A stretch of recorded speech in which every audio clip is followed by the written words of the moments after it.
Tingkatkan tekad, kuatkan hati. Negeri ini memanggilmu kawan. Belajar bergerak berbagi untuk negeri. Guru penggerak majukan pendidikan. Guru penggerak menghamba pada murid. Kreatif rancang pembelajaran. Hargai potensi, tingkatkan prestasi. Lahirkan profil pelajar Pancasila. Belajar, bergerak, berbagi untuk negeri. Kita menjalin kolaborasi.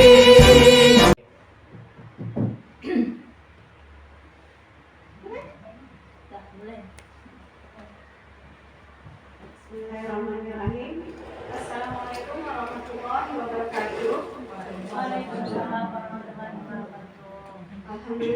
Alhamdulillahirabbil alamin wassalatu wassalamu ala asyrafil anbiya'i wal mursalin wa ala alihi washabihi rasulillah.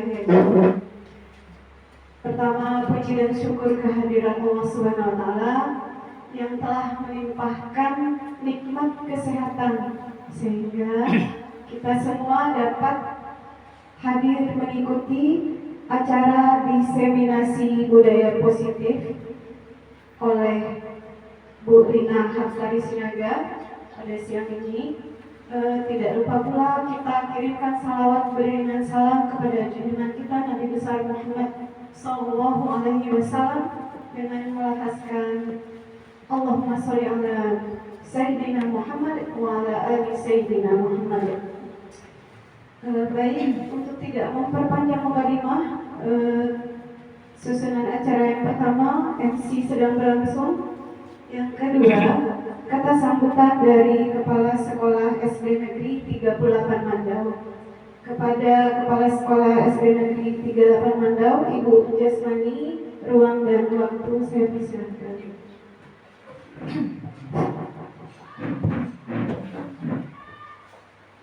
Assalamualaikum warahmatullahi wabarakatuh. Selamat siang dan salam sehat untuk kita semua. Yang saya hormati Majelis Guru SD 38. Puji syukur marilah kita ucapkan kepada Allah SWT yang mana pada siang ini kita masih diberi sehat sehingga kita bisa bernapas sampai saat ini.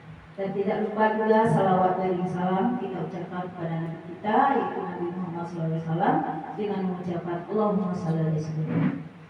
Baiklah, untuk pertama ini di sini yaitu ada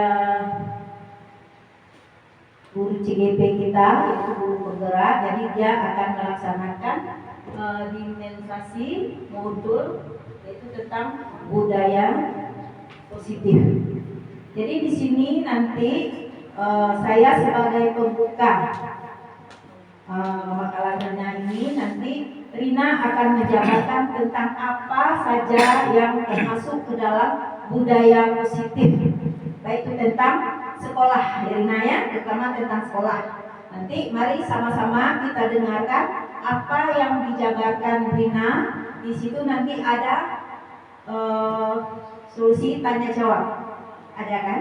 Nah, jadi apapun yang disampaikan Rina nanti, mudah-mudahan kita bisa mengikutinya sampai selesai dan kita bisa bertanya jawab tentang CGP untuk kedepannya. Hanya itu aja yang bisa saya sampaikan. Lebih kurang saya minta maaf. Assalamualaikum warahmatullahi wabarakatuh. Waalaikumsalam.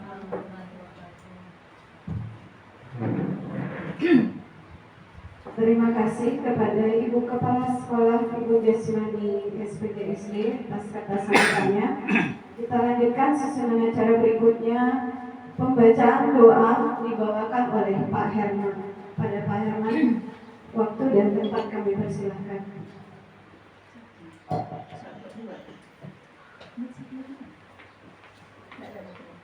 Satu lagi di bawah, mix satu lagi di bawah.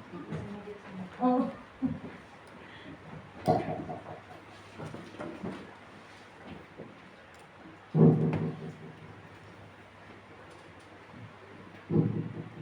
Sebelum kita berdoa, mari kita sama-sama beristighfar dan berpasrah pada Allah Subhanahu wa Ta'ala.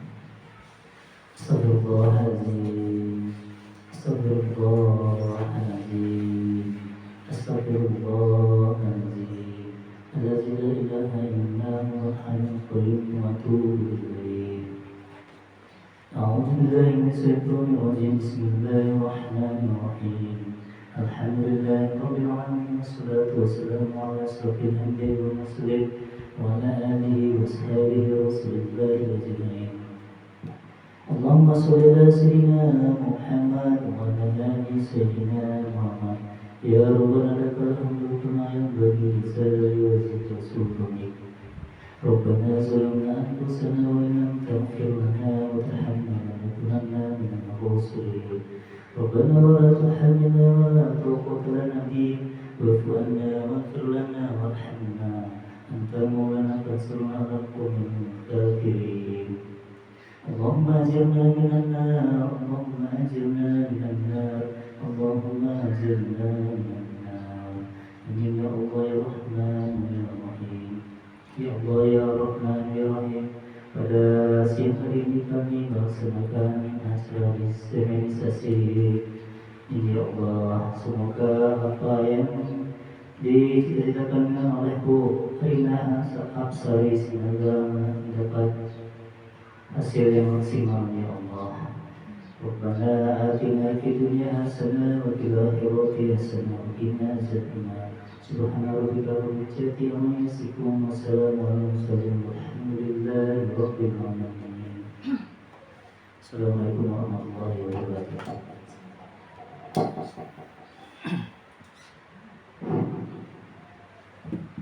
Terima kasih kepada Pak Herman. Acara selanjutnya acara inti, acara diseminasi budaya positif yang akan disampaikan oleh Bu Rina Hapsari Sinaga. Kepada Bu Rina Hapsari Sinaga, ruang dan tempat kami bersama. Terima kasih banyak kepada moderator hari ini, Bu Yanti. Assalamualaikum warahmatullahi wabarakatuh. Waalaikumsalam. Selamat siang untuk kita semuanya. Puji syukur kepada Allah Subhanahu wa Ta'ala yang mana pada hari ini kita masih diberi kesehatan sehingga dapat berkumpul di ruangan kantor sekolah kita, yang mana pada hari ini saya akan melakukan diseminasi modul 1.4 budaya positif oleh saya sendiri, Rina Hapsari Sinaga SPD, calon guru penggerak angkatan 9 Kabupaten Bengkalis. Puji syukur, tak lupa pula kita ucapkan salawat kepada Nabi Muhammad SAW dengan melafazkan Allahumma sholli ala sayyidina Muhammad yang telah memberikan saya kesempatan untuk melakukan acara diseminasi budaya positif hari ini. Di sini saya tidak menggurui rekan-rekan semuanya. Saya hanya berbagi pengalaman, hanya sharing ilmu mengenai budaya positif untuk sekolah kita ke depannya lebih baik. Di sekolah kita sudah menerapkan yang namanya budaya positif. Yang pertama sekali yaitu kita sudah melakukan pembiasaan 5S yang kita lakukan, menanti murid kita di depan gerbang pintu dengan senyum, salam, sapa, sopan dan santun. Yang kedua yaitu budaya positif kita yaitu sholat duha yang kita telah programkan sejak beberapa tahun yang lalu. Lalu ada yasin, begitu juga dengan agama Kristen di ruangannya masing-masing. Pembiasaan menyanyikan lagu nasional, ini juga budaya positif agar murid kita ini mengetahui apa saja lagu-lagu nasional yang ada di sekolah kita yang harus kita terapkan. Nah, baiklah Bapak Ibu semuanya, kali ini saya akan berbagi mengenai budaya positif. Nah, kalau dari judulnya budaya positif, saya melakukan pertanyaan romantik dulu Bapak Ibu ya. Kira-kira budaya positif itu apa yang terlintas di pikiran Bapak Ibu semuanya? Dengan kata budaya positif. Ya, apa Bu? Yang baik. Ya, yang baik. Ada lagi yang lain? Ya Bu Dewi? Membiasakan hal-hal yang baik atau yang positif untuk kebiasaan para siswa dan guru yang bersih. Ya, budaya positif itu kebiasaannya lalu menjadi budaya. Itulah dia budaya positif. Nah, inilah pengangkatnya Bapak Ibu. Selanjutnya ada pertanyaan pemantik. Kira-kira Bapak Ibu setuju tidak? Yang pertama, hukuman dapat mendisiplinkan anak. Yang kedua, pemberian hukuman dengan hal positif seperti membaca atau membersihkan halaman sekolah dapat meningkatkan disiplin anak. Atau yang ketiga, memberi penghargaan dapat meningkatkan motivasi belajar anak. Nah, dari pertanyaan pemantik ketiga ini, Bapak Ibu setuju atau tidak? Kalau pertanyaan pertama, hukuman dapat mendisiplinkan anak, Bapak Ibu setuju atau tidak? Setuju. Setuju? Setuju semua? Ayo, yang belum menjawab, Ibu Kas, setuju apa tidak mendisiplinkan anak dengan hukuman? Setuju. Lihat situasi. Nah, yang kedua, pemberian hukuman dengan hal positif seperti membaca atau membersihkan halaman sekolah dapat meningkatkan disiplin anak. Setuju atau tidak? Setuju. Setuju. Yang ketiga, memberi penghargaan dapat meningkatkan motivasi belajar anak. Setuju. Sangat setuju. Sangat setuju. Nah, nanti ini akan saya bahas jawabannya setelah kita baca dulu materi berikutnya. Nah, pada kali ini topik akan saya diseminasikan yang pertama yaitu disiplin positif dan nilai-nilai kebajikan. Yang kedua, motivasi, hukuman, dan penghargaan. Yang ketiga, keyakinan kelas. Yang keempat, kebutuhan dasar manusia. Yang kelima, posisi kontrol guru. Dan yang terakhir, segitiga restitusi. Kita masuk. Nah, ini sebelum masuk topik yang pertama, ada perubahan paradigma cara pikir kita, Bapak Ibu. Ini bisa kita lakukan dengan mengepal tangan. Kita bisa lakukan dengan dua orang dengan teman kita dan teman. Ya, ambillah secari kertas. Boleh Bapak Ibu tulis di situ sebuah kata yang menurut Bapak Ibu itu adalah yang sangat berarti, berharga bagi kita dalam kata tersebut. Lalu genggam. Nah, teman Bapak yang si B, dia akan berusaha melepaskan atau membuka tangan Bapak tersebut. Bisa dengan rayuan, bujukan, menyuap. Nah, kira-kira apabila si B tadi dia membujuk, mengancam, merayu, dan menyuap, apa yang terjadi? Apakah Bapak Ibu membuka kepala atau tetap dengan kepalan Bapak tersebut? Karena dia ibaratkan barang yang berharga bagi kita. Ayo Bapak Ibu, mau dirayu kah? Tidak mau, boleh tidak mau dia. Nah, begitu juga Bapak Ibu, kita anggap yang di dalam tangan kita itu adalah murid kita.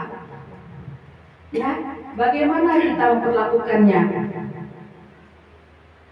Apakah dia yang mengontrol kita atau kita yang mengontrol dia? Kita yang kontrol dia. Oke, kita simak berikutnya. Nah, ini dia ada stimulus respon dan teori kontrol. Perubahan paradigma stimulus respon, teori kontrol atau teori pilihan.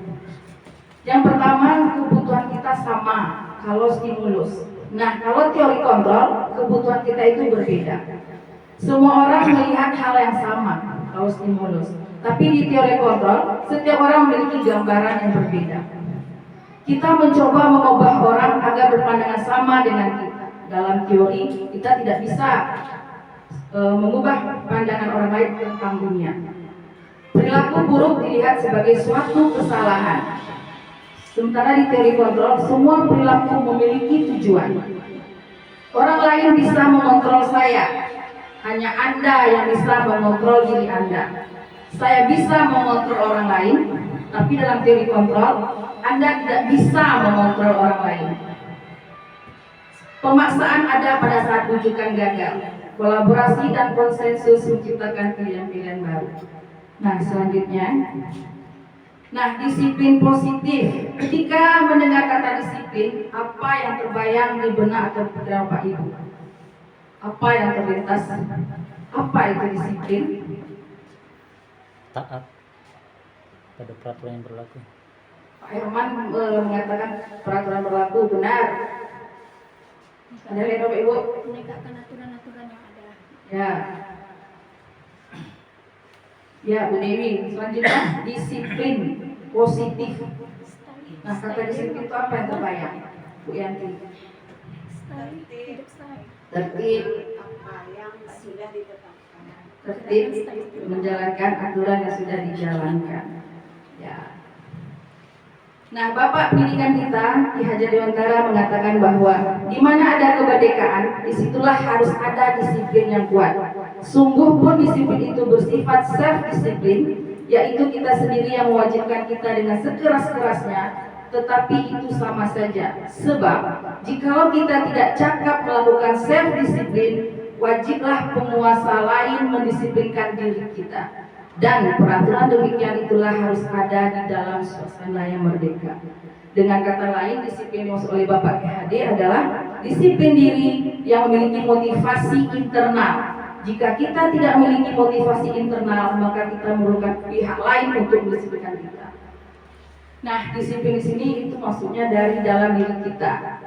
Benar, arti kata disiplin itu adalah kata tertib yang harus kita lakukan. Tapi itu munculkan dari dalam diri kita.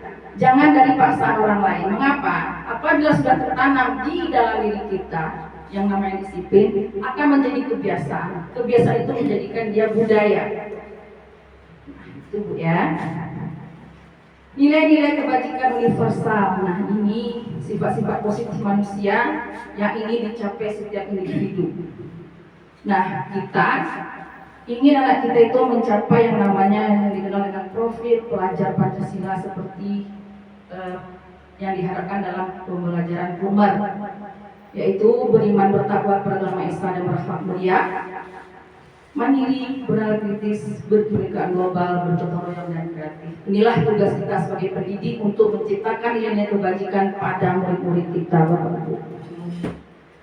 Nah, masuk kita topik yang kedua, yaitu motivasi perilaku manusia. Nah, kita berperilaku tentu ada motivasinya, ada tujuannya. Yang pertama yaitu untuk menghindari ketidaknyamanan atau hukuman. Yang kedua, untuk mendapatkan imbalan atau penghargaan dari orang lain. Yang ketiga, untuk menjadi orang yang mereka inginkan dan menghargai diri sendiri dengan nilai yang mereka percayai. Nah, inilah motivasi manusia berperilaku. Kita termasuk yang mana, tentu diri kita yang tahu, Bapak Ibu ya. Selanjutnya, nah, teori motivasi perilaku manusia itu yang pertama, untuk menghindari ketidaknyamanan atau hukuman. Apa yang akan terjadi apabila saya tidak melakukannya? Itu pertanyaannya. Berarti dia motivasinya hanya dari luar. Dia melakukan semuanya itu tidak dari dalam dirinya, tapi menghindari hukuman atau sanksi atau denda. Makanya motivasinya dari luar, bukan dari dalam dirinya. Nah, yang kedua, untuk mendapatkan imbalan dari orang lain atau institusi. Ini juga motivasi eksternal. Karena pertanyaannya, apa yang akan saya dapatkan apabila saya melakukannya? Jadi dia melakukannya hanya untuk imbalan. Misalnya ada peraturan seperti ini, anak-anak ibu yang hadir tepat waktu ibu kasih kue setiap pagi. Jadi dia faktor dia datang pagi itu kue, bukan dari dalam dirinya. Nah, yang ketiga yaitu untuk menghargai diri sendiri. Saya akan menjadi orang seperti apa apabila saya melakukannya. Nah, inilah kita harapkan muncul dari dalam murid dan dari dalam diri kita sendiri sebagai guru dan semua warga sekolah, agar terciptanya tujuan disiplin positif tadi. Jadi kita melakukannya itu dari dalam diri kita, tidak dari imbalan atau penghargaan atau hukuman, menghindarinya. Karena kalau sudah terterap jadi kebiasaan dan akan menjadi budaya. Lanjut. Bentuk program kebajikan atau apresiasi. Nah, dalam memberikan apresiasi atau pengakuan perlu diingat beberapa hal. Beri murid itu perlakuan secara khusus, beri pengakuan secara pribadi, beri pengakuan kepada semua murid secara bergantian, beri pengakuan secara konsisten dan fokus pada proses atau pada proses observasi pembelajaran juga boleh. Nah, jadi anak kita tuh kita kasih apresiasi Bapak Ibu. Jangan dikasih penghargaan. Contoh pengakuannya seperti ini, kalimat pembukanya. Kemarin Ibu perhatikan rasa empatimu besar sekali. Situasinya pada saat menolong murid baru di kelas kita. Jadi setiap anak kita itu melakukan satu kebajikan saja, kita harus apresiasi agar murid kita itu dia merasa dihargai, diberi pengakuan, dan dia akan melakukan hal yang sama seperti itu dan menjadi kebiasaan. Yang kedua, saya menghargai kepedulianmu. Situasinya pada saat kamu membantu teman-temanmu di tugas kelompok. Jadi jangan lupa Bapak Ibu, setiap anak belajar, baik secara individu atau kelompok, diberikan apresiasi. Baik berupa kata-kata pujian yang menyenangkan hati, tidak langsung mengatakan bahwa tugas kamu jelek, diganti bahasanya menjadi kata yang positif agar mental anak kita dijaga. Karena kita yang namanya mental setiap anak itu berbeda-beda. Apabila dia menerima positif, dia akan berusaha lebih baik lagi. Tapi kalau tidak, pengen capek-capek, Ibu aja nggak menghargai kerjaanku. Hanya begitu. Selanjutnya, terima kasih untuk rasa tanggung jawabmu pada saat kamu memungut kertas-kertas yang berserakan ini. Jadi setiap anak melakukan kebajikan memungut kertas saja, itu kita harus kasih apresiasi. Kalau ini kan secara pribadi ya, harus kita kasih agar apa? Menmunculkan nilai-nilai kebajikan itu dan bisa diterapkannya. Ibu menghargai itu saja dari hal yang terkecil, apalagi hal yang terbesar. Berarti dia merasa diakui di sekolahnya, tidak hanya dari nilai sekolah itu. Selanjutnya Bapak Ibu. Nah, ini ada sedikit kuis. Tugas perbedaan hukuman dan konsekuensi. Hukuman dan konsekuensi. Nah, pertanyaan pertama, saya bacakan. Mencatat 100 kali di dalam buku kalimat, saya tidak akan terlambat lagi karena dia terlambat sekolah. Jadi ada itu menulis saya tidak akan terlambat lagi. Kira-kira menurut Bapak Ibu, itu hukuman atau konsekuensi? Hukuman. Yang lain? Bu Yanti? Konsekuensi Bu Yanti. Yang lain? Boleh ditulis jawabannya di kertas Bapak Ibu, nanti kita samakan hasil jawabannya. Mana yang pas? Mencatat 100 kali dalam buku kalimat anak, saya tidak akan terlambat lagi karena anak tersebut terlambat sekolah. Itu hukuman atau konsekuensi? Ini biasa kita dengar ya Bapak Ibu ya. Tulis ya, pertanyaan pertama ya. Yang kedua, lari mengelilingi lapangan basket 2 kali karena terlambat hadir di sekolah. Kita umpamakan lari mengelilingi lapangan sekolah 2 kali karena terlambat. Itu hukuman atau konsekuensi? Hukuman. Hukuman boleh? Kalau yang awal tadi konsekuensi. Yang ketiga ya, berarti hukuman, ada konsekuensi. Yang kedua sepakat hukuman. Oke. Yang ketiga, murid diminta untuk push up 15 kali karena tidak menggunakan masker di sekolah. Hukuman. Yang keempat, menggantikan kertas tugas teman yang telah dicoret-coretnya. Konsekuensi. Membersihkan tumpahan air di meja tulis karena tersenggol pada saat belajar. Konsekuensi. Murid disuruh untuk tidak mengenakan sepatu seharian di sekolah karena tidak mengenakan sepatu warna hitam. Hukuman. Lari mengelilingi lapangan basket 2 kali karena terlambat 10 menit untuk pelajaran PJOK. Hukuman apa konsekuensi Bapak Ibu? Hukuman. Lari mengelilingi lapangan basket 2 kali karena terlambat 10 menit masuk pelajaran PJOK. Hukuman. Nah, kita bahas ya. Nah, ini jawabannya Bapak Ibu.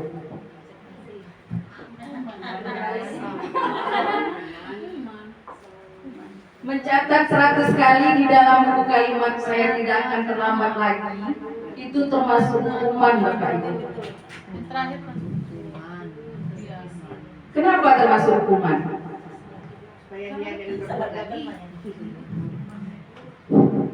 nggak jerah. Apa? Supaya jerah ya. Supaya jerah kata Pak Herman. Tapi benar. Ya, Izin bertanya ya. boleh silakan Pak Herman. Sebenarnya sih menurut saya ya, hukuman atau konsekuensi itu sama tapi berbeda. Ya. Nah, Terus? biasanya hukuman ini berhubungan dengan tindakan sebab dan akibat. Apa sebabnya lalu akibatnya apa? Tapi kalau konsekuensi ini memang mendekati hukuman, tetapi lebih tepatnya ada prinsipnya. Konsekuensi itu apa? Ada perjanjian. Jadi hukuman tidak menggunakan istilahnya tidak perjanjian, tapi konsekuensi itu adalah perjanjian. Hukuman mutlak. Kamu terlambat, bapak hukum nggak boleh jalan. Tapi kamu karena nggak ngerjakan PR, sebagai konsekuensinya yang mendekati dengan hukuman yang tidak kontekstual ya, konsep bukan konteks, kontekstual bukan konseptual. Nah, tapi coba kamu ya seperti pernyataan pertama itu tadi, menulis saya tidak, itu memang kalau dibuat 100% secara konteks, dia itu 60 sebagai konsekuensi, 40% hukuman. Hukumannya karena fisiknya capek dia 100 kali kan gitu. Konteksnya atau konsekuensinya dia tidak akan menimbulkan jerah gitu. Tidak menimbulkan besok kalau bisa nggak usah diulangi lagi karena ada secara fisiknya 100 nulis 100 tadi udah capek gitu. Itu sih menurut saya yang dari hukuman atau konsekuensi gitu. Mungkin ada tambahan yang lain. Jadi sebelumnya ada hukuman dan Ya, silakan tugas Mida. Saya coba menambahkan sedikit dari yang Pak Herman. Kalau menurut pandangan saya, konsekuensi itu adalah sesuatu yang sudah kita sepakati sebelumnya dengan anak. Jadi kita udah buat perjanjian sama anak, jika kamu melakukan ini, maka nanti kamu akan begini. Jadi dari awal kita masuk, kita sudah membuat suatu peraturan atau hal-hal yang akan kita lakukan di kelas nanti atau kita terapkan. Jika anak itu berbuat ini yang akan diterimanya. Tapi kalau hukuman menurut saya bisa itu dengan tiba-tiba. Jika saat itu dia melakukan kesalahan tapi tidak ada dalam konsekuensi atau kesepakatan yang sudah kita buat atau kita yang bersama tadi, udah kita sepakat bersama tadi, bisa di luar dari itu. Nah itu jatuhnya ke hukuman. Misalnya nggak ada, ya seperti tadi lah. Misalnya terlambat itu saya tidak akan dulu. Itu kan tidak ada kita konsep akan begitu dia. Kalau konsekuensi ini, kalau menurut saya udah kita sepakati dan udah kita konsep. Kalau begini, nah ini yang akan diapain. Tapi kalau hukuman enggak, itu menurut saya. Ya, terima kasih Bu. Masih ada Bu? Masih ada satu lagi. Silakan Bu Yanti. Ada dari jawaban yang sudah ada, ini hukuman, ini konsekuensi. Konsekuensi di situ ada 3, menggantikan kertas tugas teman yang telah dicoret-coret, kemudian membersihkan tumpahan air di meja tulis karena tersenggol pada saat belajar. Kemudian yang rancu saya yang konsekuensi yang ketiga, lari mengelilingi lapangan basket 2 kali karena terlambat 10 menit untuk pelajaran PJOK. Menurut saya konsekuensi, kalau berdasarkan contoh, kita melakukan sesuatu yang merugikan seseorang, menggantikan kertas tugas teman, kemudian yang telah dicoret-coret, ada konsekuensinya. Kemudian yang nomor 2, membersihkan tumpahan air. Dia melakukan suatu kesalahan, menumpahkan air yang merugikan suatu teman atau lingkungan di sekitarnya. Meja tulis berserakan, akhirnya ada konsekuensi, suruh membersihkan. Hal yang ketiga, lari mengelilingi lapangan basket 2 kali. Kemudian apa bedanya dengan push up? Apa bedanya dengan dia mengelilingi lapangan basket 2 kali itu? Satu hukuman, satu konsekuensi. Jadi saya bingung. Lari mengelilingi lapangan basket 2 kali hukuman. Lari mengelilingi lapangan basket 2 kali konsekuensi. Mohon penjelasannya supaya kita lebih tidak rancu terhadap hukuman itu. Terima kasih Bu Erni. Jadi hangat ya acaranya. Tepuk tangan dulu. Oke, Pak Irfan ada yang menambah Aku sedikit ambil kayaknya dari 2 argumen teman kita ini kita bisa menemukan Bapak Ibu ya. Yang pertama, konsekuensi itu lebih ke tanggung jawab, sedangkan hukuman itu lebih dari keadaan fisik. Misal dia menyimpulkan tadi ini anak-anak tumpah, tanggung jawabnya anak itu harus membersihkan, ya enggak? Itu konsekuensinya. Kemudian ini yang apa lagi?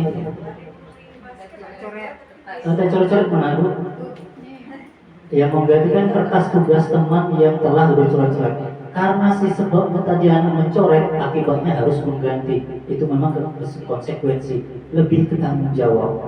Daripada kalau hukuman itu lebih dari secara spontan tadi bukas yang betul.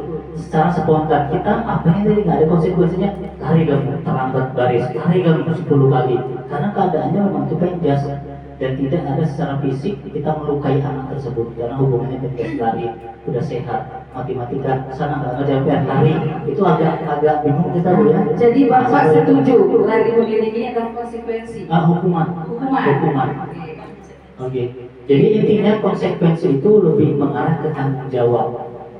Misal tadi menumpahkan anak harus ganti, coret-coret buku kawan anak harus ganti. Kan nggak mungkin aja kita sebagai seorang pendidik mencoret-coret bukunya si Pola, dia suruh lari-lari.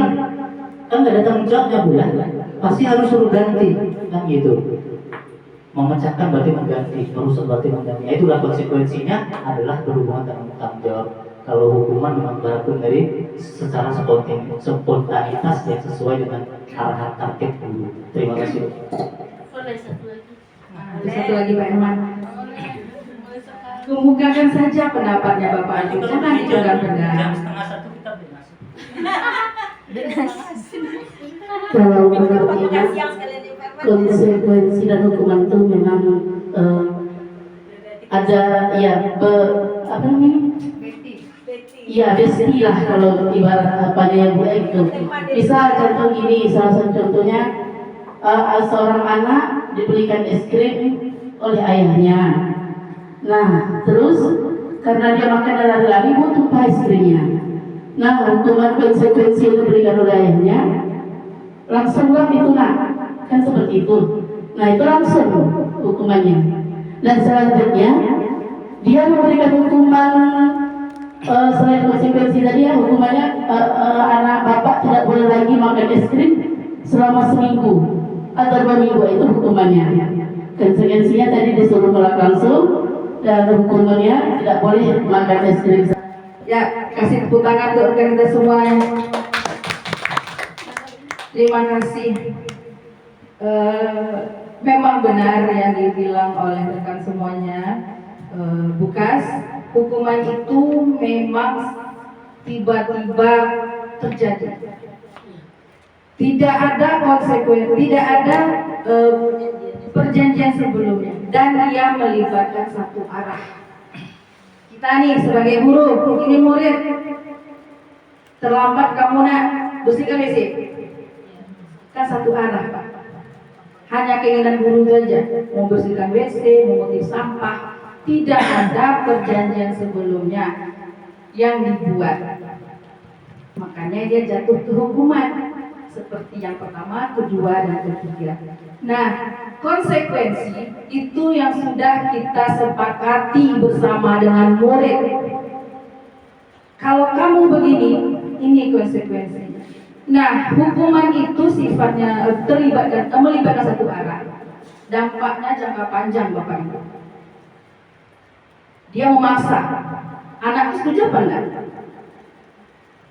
Paksaan yang kita kasih ke mereka, yang kita lakukan beberapa waktu yang lalu itu paksa. Hanya satu guru, tidak ada konsekuensinya. Anak itu apakah dongkol, marah, benci, itu dalam hatinya. Karena hanya satu arah. Sifatnya paksaan, dampaknya panjang sekali, waktu yang panjang. Makanya ada anak kita itu mengingat kita sebagai guru ini, katanya gitu. Memang itu terbukti dari konsep-konsep ini lah Bapak Ibu selama saya mendalami CGP. Makanya saya beritahu rekan-rekan saya, ikutilah program ini. Kita dibiayai, kita dapat ilmu, dapat fasilitator hebat, pengajar praktik hebat, kita dibantu dalam tugas tidak mengerti, 24 jam fasilitator menerima teleponan kita, kecuali tidur. Itu yang saya rasakan sampai modul 14 selama 2 bulan. Karena dalam CGP ini 10 modul, jadi 6 modul lagi. Sekarang masuk modul kelima. Nah, konsekuensi benar yang Ibu katakan, ada kesepakatan terlebih dahulu. Ada konsekuensi melibatkan dua pihak. Jadi anak dampaknya ada, Bu Rina, ada, tapi pendek jangkanya karena sudah hasil kesepakatan bersama. Itu bedanya Bapak Ibu. Nah, pertanyaan Bu Yanti, ini kok lari mengenai lapangan basket 10 menit terlambat, kok bukan hukuman, sementara ini hukuman. Dia ada korelasi atau hubungan. Ini kan pejok Bu Yanti, materinya kan pelajaran pejok. Kalau dia terlambat, lari 2 kali itu masih masuk dalam pelajarannya. Ada kan lari estafet di kelas, nah itu masih masuk. Seperti nanti misalnya dia tidak mengerjakan PR, konsekuensinya di sekolah sudah dibuat. Apa kali-kali ke depan? Kali 9. Boleh Bapak Ibu, karena materinya berhubungan, korelasi. Jadi kalau anak nggak buat PR, suruh bersifat isi hukuman. Nah, jadi marilah kita hindari hukuman yang bersifat satu arah ini. Inilah kemarin yang dibicarakan itu dampaknya sangat panjang. Apalagi kalau kita, nanti kita bahas materi berikutnya. Ada satu lagi materi yang mengena di hati kita Bapak Ibu. Ya, jadi udah ya. Konsekuensi itu melibatkan dua pihak. Sudah ada kesepakatan, dampak yang terjadi pada murid hanya pendek Bapak Ibu. Tapi kalau hukuman melibatkan satu pihak, bersifat paksaan dan jangka waktunya panjang. Menimbulkan rasa tanggung jawab anak juga. Nah, jadi kalau dia konsekuensi benar dibilang Bapak Ibu tadi ada tanggung jawabnya. Dia udah meyakini, udah sepakat bersama dengan gurunya, berarti itu tanggung jawab dia. Jadi kalau dia merasa ada sanksi atau konsekuensinya, dia tidak akan merasa lama karena udah disepakati. Nanti Bapak Ibu ya. Nah, ini dia perbedaannya, lebih jelasnya. Hukuman, sesuatu yang menyakitkan harus terjadi. Konsekuensi, sesuatu harus terjadi. Membuat anak sakit fisik maupun hati untuk jangka waktu yang lama. Kalau konsekuensi, membuat anak merasa tidak nyaman dalam jangka waktu pendek. Anak membenci kedisiplinan. Kalau dia konsekuensi, anak menghargai disiplin. Hukuman adanya paksaan. Kalau konsekuensi, stimulus dan tanggapan. Mendorong anak menyakiti diri sendiri. Kalau dia konsekuensi, mendorong anak agar mudah menyesuaikan diri. Hukuman, anak belajar untuk menyembunyikan kesalahannya. Kalau konsekuensi, anak belajar untuk mematuhi peraturan. Hukuman, marah, rasa bersalah, dipermalukan, merasa tak dihargai. Kalau konsekuensi, kehilangan hak, dibuat tidak nyaman, diasingkan untuk sementara. Jadi inilah dampak perbedaan hukuman dan konsekuensi. Yang paling parah itu yang ini Bapak Ibu. Dia merasa dipermalukan karena kita sudah kebiasaan nih mengintimidasi anak, itu rupanya tidak dibenarkan. Dia merasa tidak dihargai. Lanjut Bapak Ibu ya. Nah, ini materi berikutnya restitusi, yaitu proses menciptakan kondisi bagi murid untuk memperbaiki kesalahan mereka sehingga mereka bisa kembali pada kelompok mereka dengan karakter yang lebih kuat Restitusi merupakan proses kolaboratif yang mengajarkan murid untuk mencari solusi untuk masalah mereka dan membantu murid berpikir tentang orang seperti apa yang mereka inginkan dan bagaimana mereka harus melakukan hal tersebut menurut pendapat dosen 2004. Ini sudah saya lakukan kemarin dalam skenario, ada Bapak Irman kemarin ya, kasus ini ya. Nanti ada kita bahas lagi Bapak Ibu. Keyakinan kelas, nah diharapkan keyakinan kelas bersifat lebih abstrak daripada peraturan yang lebih rinci dan konkret. Keyakinan kelas berupa pernyataan universal, senantiasa dibuat dalam bentuk positif, tidak terlalu banyak sehingga mudah diingat dan dipahami oleh semua warga kelas. Keyakinan kelas sebaiknya sesuatu yang dapat diterapkan di lingkungan tersebut. Semua warga kelas hendaknya ikut berkontribusi dalam pembuatan keyakinan kelas dan bersedia meninjau kembali keyakinan kelas dari waktu ke waktu. Nah, diharapkan kepada seluruh wali kelas membentuk keyakinan kelas. Ya, kita sudah melakukannya Bapak Ibu, cuma tidak kita dokumentasikan dan kita tidak tempel di dinding, hanya berupa lisan. Jadi itu terabaikan oleh murid kita. Nah, keyakinan kelas itu sama dengan peraturan Bapak Ibu. Peraturan pertama kan peraturan kelas nih, maju ke kesepakatan kelas. Dan yang paling dimunculkan adalah keyakinan. Kalau peraturan sifatnya kan memaksa tuh, harus ikut yang sudah ditetapkan. Kesepakatan bersama dengan murid. Tapi kalau keyakinan kelas, kita tanya anak itu, apa yang mau mereka yakini dan mereka terapkan. Jadi kesepakatan bersama. Nah, disinilah nanti muncul namanya konsekuensi setelah dibuat keyakinan kelas tadi, Bapak Ibu. Jadi diharapkan semua kelas boleh membuat keyakinan kelas. Kalau kelas rendah bolehlah, dia minimal 3, maksimal 7. Jangan banyak-banyak, nanti lupa warga kelasnya. Nah, langkah-langkah membuat keyakinan kelas. Yang pertama, siswa menulis keyakinan yang mereka inginkan. Jadi Ibu jelaskan dulu apa itu peraturan kelas, kesepakatan kelas, dan yang terakhir keyakinan kelas.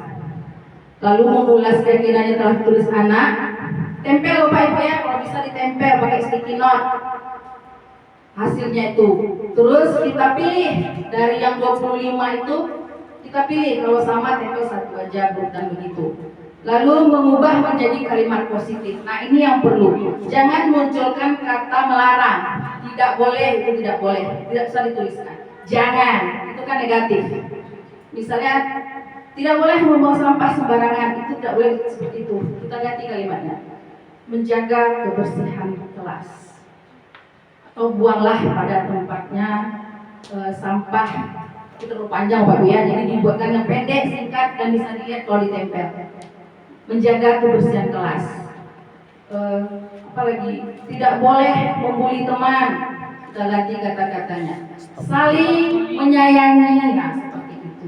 Kalau kelas rendah boleh hanya 3 dan bisa dipahami oleh mereka.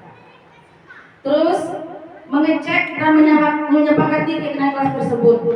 Nah, kalau sudah sepakat semua guru dan murid, kita tanda tangani Bapak Ibu. Murid itu tanda tangani bahwa itu hasil kesepakatan dan mereka harus bertanggung jawab atas keyakinan yang mereka telah buat itu nantinya. Nah, selanjutnya ditempel di dinding kelas yang bisa dilihat oleh semua murid. Dan kita mengadakan apa namanya ini? Ini yang saya buat kemarin. Saya mau menjelaskan apa itu keyakinan kelas kepada murid saya.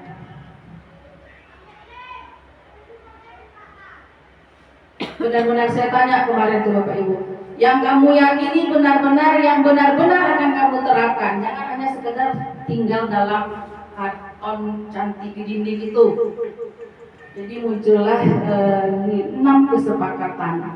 Nah, yang paling penting itu Bapak Ibu di kelas ini kita masukkan anti bullying, karena itu memang sangat parah sekali di sekolah kita ini. Alhamdulillah beberapa hari setelah keyakinan kelas ini, mereka tidak membuli seperti hari biasanya. Nggak benar Bapak Ibu ya. Nah, nanti ditempelkan hasil dia menulis menggunakan sticky note seperti di gambar. Lalu kita pilih mana yang sesuai. Nah, itu dia menandatangani kesepakatannya bahwa dia setuju untuk meyakini kelasnya masing-masing. Nampak Pak Adi videonya ini? Kelihatan? Nampak. Mana speakernya link? Speakernya Ada di kamar sebelah kanan enggak? di sini ya? Oh, itu. Di bawah. Ini terkecil kan kemarin ini.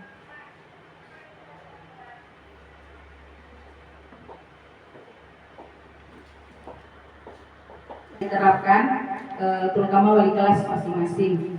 Ini harus ditempel karena kalau datang pengawas ini sudah masuk Bapak Ibu keyakinan kelas kita harus ada di dinding dan sepakati bersama. Sesuaikan tahapan-tahapannya dan didokumentasikan apabila nanti perlu. Bapak Ibu ya.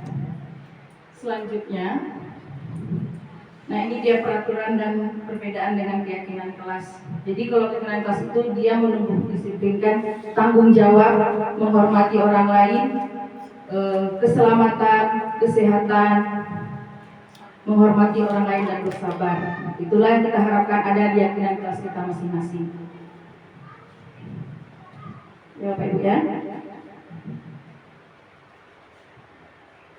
Selanjutnya, nah ini dia kebutuhan dasar manusia ada 5.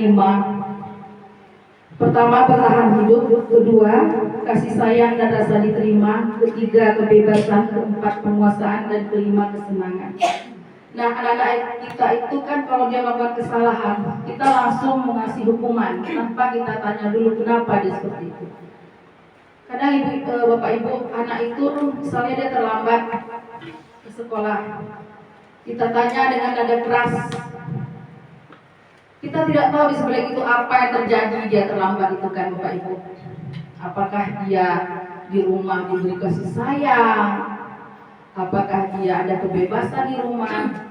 Nah, seperti yang saya alami di kelas saya, itu ada murid saya itu caper kalau kita bilang cari perhatian. Jadi setelah mempelajari modul ini, saya telusuri memang seperti itu keadaannya. Orang tuanya sudah tidak tinggal serumah. Ayahnya sudah meninggal, ibu jauh, tinggal sama kakak, ini tidak ada yang perhatikan. Nah, kenapa kamu tidak PR terus? Setelah saya telusuri rupanya tidak tahu cara mengerjakannya, ditanya pun tidak ada yang tahu. Buka HP tak ada paket. Nah, jadi kita telusuri dasar dia itu dulu Bapak Ibu. Kenapa dia ubah seperti itu? Itulah 5 kebutuhan dasar manusia. Kalau 5-5-nya sudah berjalan baik, otomatis anak itu tidak akan seperti itu. Pasti ada salah satu yang mengganjal dan terjadi, makanya dia buat seperti itu. Lanjut ya. Nah, ini dia 5 posisi kontrol room. Ini yang kita punya Bapak Ibu. Pertama sebagai penghukum, yang kedua pembuat merasa bersalah, ketiga sebagai teman, keempat sebagai pemantau, dan kelima sebagai manajer. Kita diharapkan sebagai guru ada di posisi pemantau dan manajer. Kalau minimalnya teman, jangan sebagai penghukum atau sebagai pembuat merasa bersalah. Posisi kita sebagai guru. Nah, mengapa? Nah, ini dia pernyataan yang sering kita ucapkan kepada anak. Saya kecewa sekali dengan kamu. Nah, itu dia kita di posisi pembuat merasa bersalah. Saya kecewa dengan kamu. Biasanya kamu tidak seperti itu. Jadi anak itu merasa bersalah aja dia, Pak. Kita tidak membangun lagi yang dia salah itu. Terus kamu tidak pernah benar melakukannya, itu penghukum. Apalagi dipakai dengan mata melotot, menunjuk-nunjuk. Itu termasuk penghukum. Salah itu, bukan kayak gitu. Itu penghukum Bapak Ibu. Terus ayolah lakukan demi Bapak Ibu, itu sebagai teman. Saya pernah melakukan seperti teman ini tanpa saya sadari sebelum CGP. Mungkin Ibu, Bapak Ibu pernah merasakan, cepatlah anak Ibu, waktu kita tinggal sedikit lagi. Sudah sebagai teman kita Bapak Ibu. Berarti itu bukan memohon, tapi kita meminta kesediaan dia untuk siapkan segera PR-nya sebagai teman. Apakah kamu mau mendapatkan stiker bintang hari ini? Nah, ini memantau tugas kita. Bagaimana kamu bisa menyelesaikan masalah ini? Itu manajer. Kamu selalu yang paling terakhir, itu penghukum. Nah, bagusnya kita di posisi manajer, yaitu kita tanya kesalahan anak itu apa, bagaimana dia menemukan solusi dari permasalahannya. Makanya dibuat keyakinan kelas Bapak Ibu. Apabila terbentur, berarti dia melanggar keyakinan kelas yang ini. Kemarin saya belajar itu di sini dia segitiga restitusi. Ada 3, yaitu menstabilkan identitas, validasi tindakan yang salah, dan menanyakan keyakinan. Nah, kalau dia menstabilkan identitas, setiap orang pasti pernah melakukan kesalahan. Bukan kamu saja, guru juga pernah melakukan kesalahan. Terus, kamu bukan satu-satunya yang pernah melakukan ini. Inilah kalimat yang kita gunakan kepada anak apabila dia melakukan kesalahan, Bapak Ibu. Kita gunakan kalimat seperti itu. Menstabilkan dulu identitas dia. Lanjutnya, validasi tindakan yang salah. Kamu tahu punya alasan mengapa kamu melakukan itu? Itu pertanyaan kita ajukan ke anak. Apa alasan kamu berbuat seperti itu? Misalnya dia menendang temannya. Apa alasan kamu menendang kakinya si Bimo? Kita tanyakan dulu tindakan yang salahnya itu. Terus adakah cara yang lebih efektif untuk mendapatkan apa yang kamu butuhkan? Nah, yang terakhir yaitu menanyakan keyakinan. Keyakinan kelas apa yang telah kita sepakati? Kamu ingin menjadi apa? Orang seperti apa nantinya? Nah, ini dia Bapak Ibu ya. Menstabilkan identitas. Nah, guru berkata seperti ini Bapak Ibu.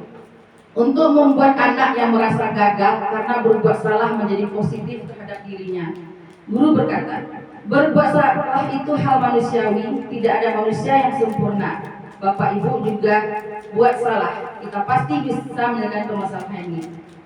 Nah, Bapak Ibu tidak tertarik untuk mencari tahu siapa yang salah, tapi Bapak Ibu tertarik untuk menyelesaikan masalah.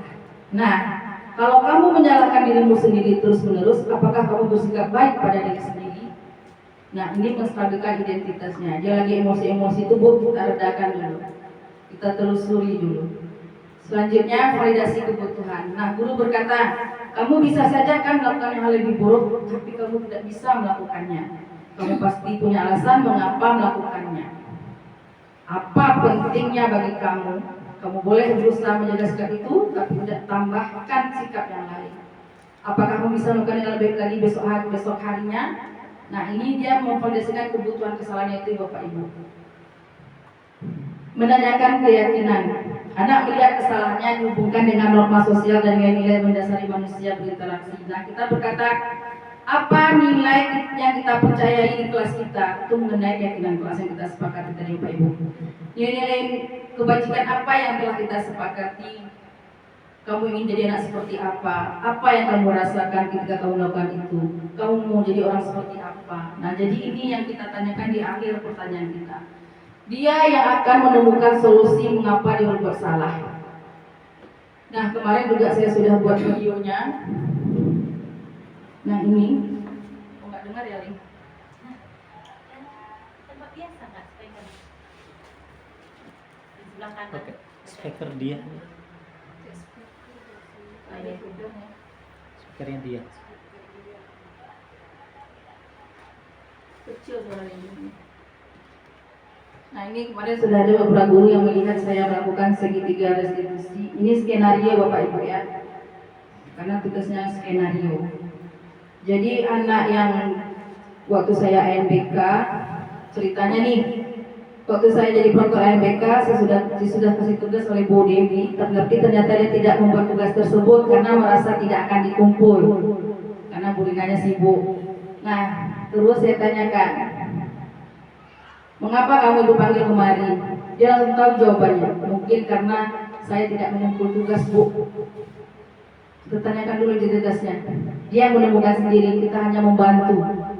Terus saya tanya lagi, mengapa Bu tidak membuat tugas? Saya pikir tidak dikumpul, Bu.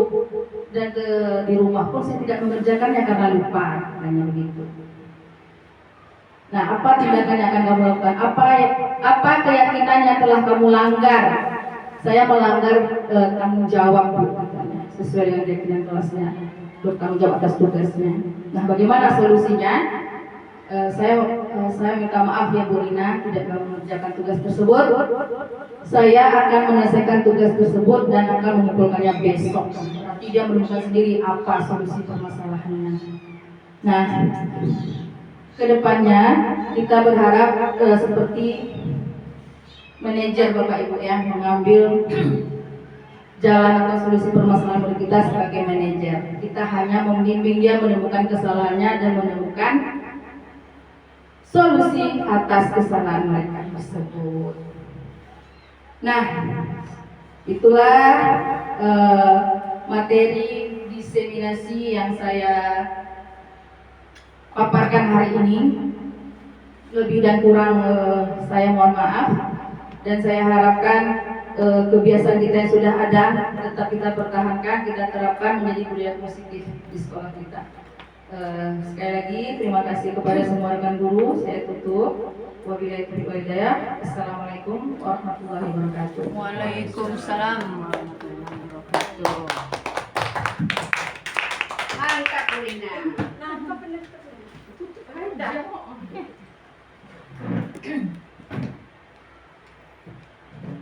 Demikian tadi paparan materi yang disampaikan oleh Bu Rina Hapsari tentang diseminasi budaya positif di sekolah.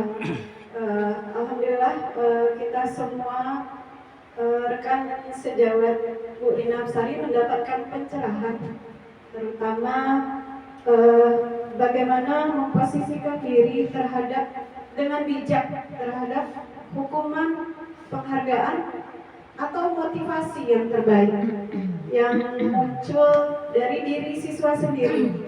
Dan yang paling utama tadi yang sangat bermanfaat adalah bahwa perlunya dibuat keyakinan kelas sehingga siswa ketika melakukan kesalahan menyadari sendiri dan langsung memperbaiki apa yang telah siswa perbuat. Terima kasih Bu Rina atas pencerahannya. Kita tutup acara kita, Bu, dengan membaca hamdalah. Alhamdulillahirrahmanirrahim. Saya sudahi dengan Assalamualaikum warahmatullahi wabarakatuh. Waalaikumsalam. Assalamualaikum warahmatullahi wabarakatuh.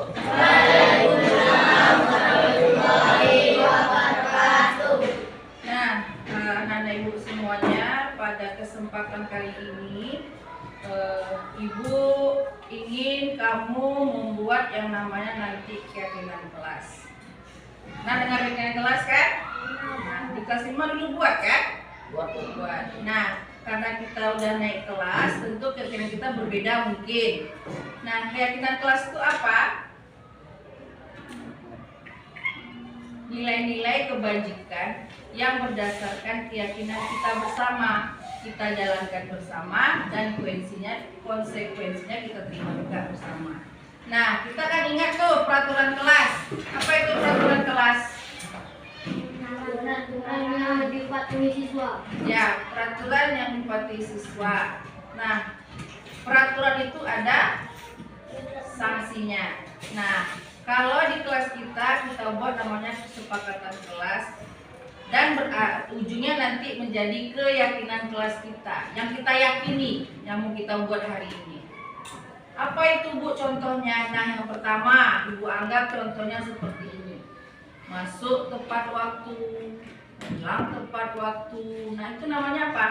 Peraturan. Keyakinan tidak?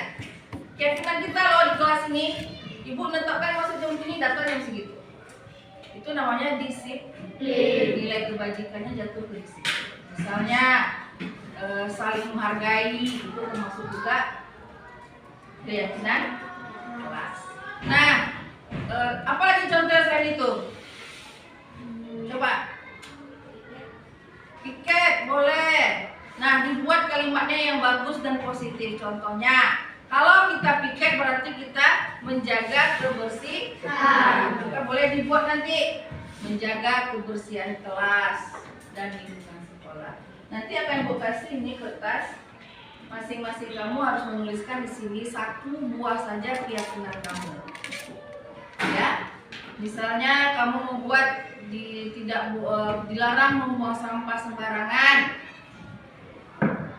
Ya, tidak boleh memakai kata negatif. Tidak itu negatif.